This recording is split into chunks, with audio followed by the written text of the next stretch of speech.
Bonjour à tous, bonjour à toutes. Alors aujourd'hui je vais vous parler de la cassette. Alors là c'est une boîte de TDK, d'accord, mais il n'y a pas du TDK dedans, il n'y a pas que du TDK.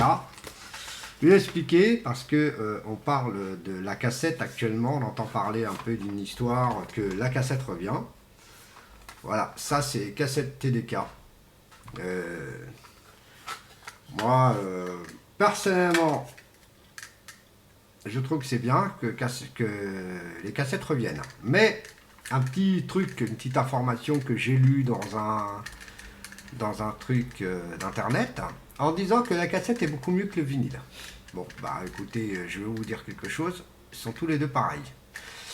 Parce que vous voyez que la cassette, elle a une bande magnétique. Et ben quand la bande magnétique se déroule sur la tête de lecture et elle s'embobine, et ben croyez-moi que la cassette elle est morte. Si vous êtes un bon bricoleur pour essayer de bien enlever la bobine, ça va être bien. Mais le souci, c'est que de temps en temps, la bobine ne sera pas la bonne qualité sonore comme là, comme elle est. Vous voyez, là, elle est plate. Et quand vous voyez, quand elle est abîmée, ben, elle n'est pas plate du tout. Voilà, donc moi je travaille beaucoup avec du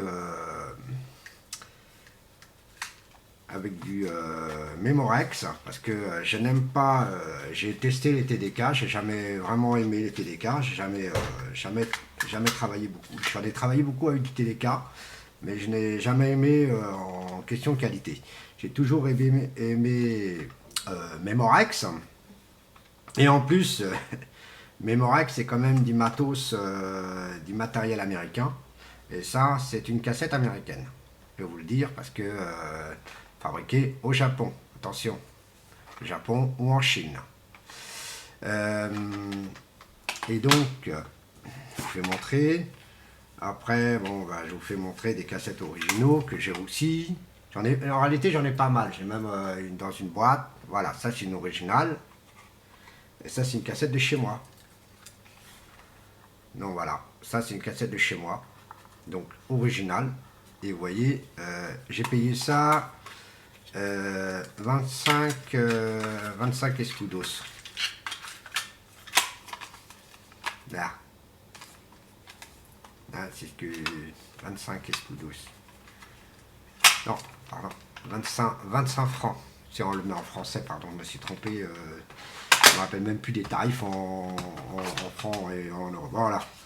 Là, c'est pareil. Leur cassette aussi. J'ai encore une autre cassette de disco. En réalité, c'est pas vraiment des discos, je vous le dis tout de suite. Moi, j'ai dit, écoutez, je les ai achetés, mais bon. Alors, c'est pour vous dire que la cassette, elle revient. Elle revient, qu'il paraît, elle en aura un peu moins. Mais, parce que, qu'il paraît, les maisons de disques s'intéressent beaucoup plus à travailler avec ça. C'est-à-dire qu'ils préfèrent plutôt qu'on met la cassette que le CD. Pourtant, les maquettes actuelles, c'est plutôt le CD. Et ben non, on leur demande une maquette cassette. Et c'est pas moi qui dis ça, c'est que j'ai vu sur un jour comment dire une actualité que je suis tombé hier soir. C'est pour ça que je suis un peu étonné. Donc j'ai vu ça, j'ai lu, j'ai demandé pourquoi la cassette revient. Et bien la cassette revient parce que c'est les studios qui leur demandent qu'elle revienne. Donc tout simplement les studios doivent en demander. Donc il veut dire les nouveaux artistes qui utilisent du MP3, et ben ça leur dérange, je sais pas, ils voient que c'est pas la bonne qualité. Alors là, je vous fais montrer encore d'autres cassettes. Ça c'est une cassette Sony, vous voyez, c'est une cassette Sony. Ne vous inquiétez pas, c'est pas sa boîte, c'est pas une VSF. Hein. Donc voilà. Alors, pour vous dire que j'ai plein. Bon bah j'en ai des cassettes, j'en ai plein. Mais je suis plus sur je suis plus sur je suis plus sur le vinyle, mais les cassettes, c'est vrai que c'était un bon souvenir. Alors, quand on mettait ça dans une voiture, hein, vous pouvez rouler avec une voiture, même elle a des bosses, hein, elle passe. Mettez, je m'en souviens encore, hein, On mettait ça à la cassette dans la voiture. Hop. Et surtout les cassettes auto-reverse, les autoradios auto-reverse, et ben, ce qui était bien, c'est que ça se retournait, tu pouvais écouter autant de fois ta cassette comme tu voulais. C'était déjà bien. C'est comme le CD, mais le CD, un petit défectueux, c'est ça dépend de la voiture. Il y a des voitures, dès que ça commence à avoir des bosses un peu partout, bon bah c'est comme ça. Voilà, donc c'est pour vous dire que la cassette, elle en réalité, elle revient, on va pas dire qu'elle revient en force, mais elle revient. Alors, en parlant de la cassette, je vais vous parler de quelque chose que je n'ai pas, bien sûr, parce que je ne l'ai pas, c'est la DCC, la cassette numérique. C'est Philips qui avait créé ça. Et ça fait un bon truc parce que c'était un bon point. C'était un bon point parce qu'elle pouvait lire ces cassettes-là. Alors, elle pouvait lire ces cassettes-là, la DCC, elle pouvait lire ces cassettes-là. Le seul problème, c'est que ce produit-là n'a pas fait... ça n'a pas cartonné autant. Même le MD de chez Sony n'a pas autant cartonné.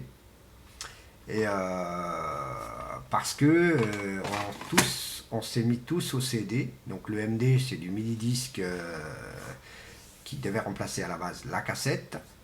Et en fin de compte, ça n'a pas fait un super truc. Ça durait un petit moment, mais c'est pas ça. C'est comme le laserdisc. Le laserdisc, lui, il a tourné un peu, il a tenu un peu sur le marché. Encore cette époque-là, on avait encore le CDI. Et le CDI, normalement, devait se faire définitivement rallier par le laserdisc, mais le laserdisc, non, n'a pas pu tenir la place, malgré que Pioneer insistait que devait continuer, parce que c'était un bon petit produit. Et en fin de compte, ils ont décidé tout simplement, comme le DVD s'instaurait, il s'est installé vraiment, et ça, Philips a créé le DVD ce jour-là. Ils ont remarqué que le laserdisc, ça valait plus rien du tout parce que c'était trop grand.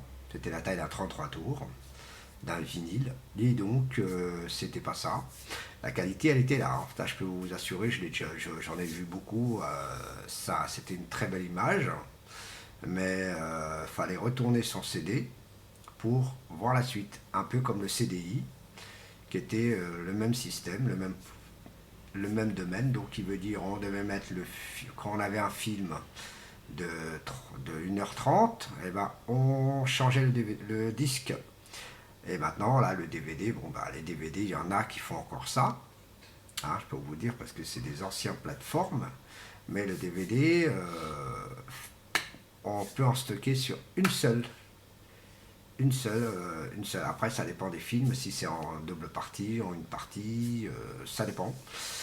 Et bien sûr, on n'est pas sur Blu-ray. Mais bon, revenons à tout aux cassettes. Et bien ces cassettes revient sur le marché. Le cassette revient sur le marché parce qu'ils ont remarqué que la qualité pour écouter quelque chose, bon bien sûr, il ne faut pas que vous allez chez un magasin, vous allez chez un magasin et votre cassette, votre magasin, vous allez acheter chez un magasin, vous avez déjà utilisé votre cassette est complètement abîmée, tout ça. Faut pas donner ça à une maison de disque, une maison de disque, surtout ceux qui s'intéressent pour écouter, eux ils veulent que la cassette elle soit propre, et donc eux ils vont prendre la cassette, ils vont l'écouter, ce que vous avez enregistré. Bon alors, moi j'ai fait la même chose, j'ai déjà fait ça pour une radio, pour faire ma candidature, donc là je risque bientôt d'en faire une candidature, mais là ils demandent le CD. Donc ils vont demander du CD, mais il faut que je les téléphone pour voir ça. Mais bon, bref. Et moi, ce que je peux vous dire, c'est que la cassette, c'est une belle plateforme, mais en qualité sonore, si vous avez une très très belle écoute, une très très haute écoute, et vous verrez qu'une cassette a un décalage musical. Qui veut dire, il faut vraiment, vraiment, vraiment avoir de l'oreille pour faire attention à je parle bien des cassettes, enregistrées. Je ne parle pas des cassettes originales, parce que les cassettes originales, comme cela, je peux vous assurer que si elle vieillit, oui, vous allez entendre, mais si elle vieillit bien, si elle est bien entretenue, eh ben, je peux vous assurer que la cassette est toujours, le son est toujours là. Voilà. Donc, les appareils les appareils de lecteur cassette, on va dire les lecteurs cassettes, et ben les lecteurs cassettes, et ben je peux vous assurer, j'en ai un ici, je ne l'ai pas fait sortir et je vais peut-être bientôt le faire sortir, parce que j'ai un petit truc à régler là-haut, qui est le truc là-bas là. Et je vais régler parce qu'il y a un petit problème pour la porte coulissante, elle est un peu en train de me gêner. Bon bref, je vais faire sortir la platine cassette et je vais la brancher sur ma sono pour voir ce que ça va donner et tester. Voilà, comme ça je vais faire un peu d'enregistrement par ce thème, mais malgré que je continue toujours bien sûr avec le numérique, hein, parce que je travaille en double système, voilà. Je travaille aussi avec le numérique, voilà. Ça, c'est un système USB, hein, comme je vous ai expliqué la dernière fois. Voilà, le système USB se met ici. Voilà, donc je peux l'utiliser avec mon ordinateur. Je peux travailler avec l'ordinateur. Mais ça, ce qui est très bien, et pour vous le dire, ça, ce qui est bien aussi, c'est que ça peut enregistrer du matos professionnel. Bon, bref, j'ai ça, mais bon, on verra ça plus tard, parce que j'ai parlé de la cassette aujourd'hui. Et donc je continue, bon bien sûr, pour la cassette, eh ben moi franchement, je vous conseille, franchement, si vous avez encore des cassettes, gardez-les. Pour une information un peu importante aussi, que j'ai complètement un peu zappé, dans le domaine des cassettes, dans le domaine de ce produit, c'est que le magnétophone, pour les chaînes IFI, il y en a encore. Il y a encore quelques petits radiocassettes qui existent encore sur le marché. Il n'y en a pas beaucoup, c'est vrai, Redic, parce qu'on est beaucoup en USB, en plateforme SD, donc en format MP3. Et donc tout ça, mais j'avais entendu il y a longtemps, mais je sais pas si c'est officiel. J'ai entendu, c'est pas pareil comme l'officialité, comme je vous ai dit, en utilisant. J'avais entendu qu'on veut essayer de garder le analogique, donc je pense que ça va être la DCC qui va peut-être revenir officiellement, ça c'est un point d'interrogation, que la cassette pourra être toujours sur le commerce, donc la cassette, elle sera là, le DCC je pense que sera peut-être là, donc c'est une cassette numérique, avec une seule face, mais qu'elle peut lire les cassettes standard, donc la cassette audio standard. Et cette cassette audio standard pourra être utilisable en double face, en auto-reverse, parce que c'est des cassettes analogiques. Et des cassettes numériques, vous savez, c'est quelque chose qui est différent. Voilà. Bah écoutez, je vous remercie. À la prochaine vidéo. Bye bye. À plus. J'espère qu'il y aura des petits commentaires sympas et vous verrez que c'est des informations qui sont officiellement prises. Voilà, je vous remercie. À la prochaine vidéo. Bye bye.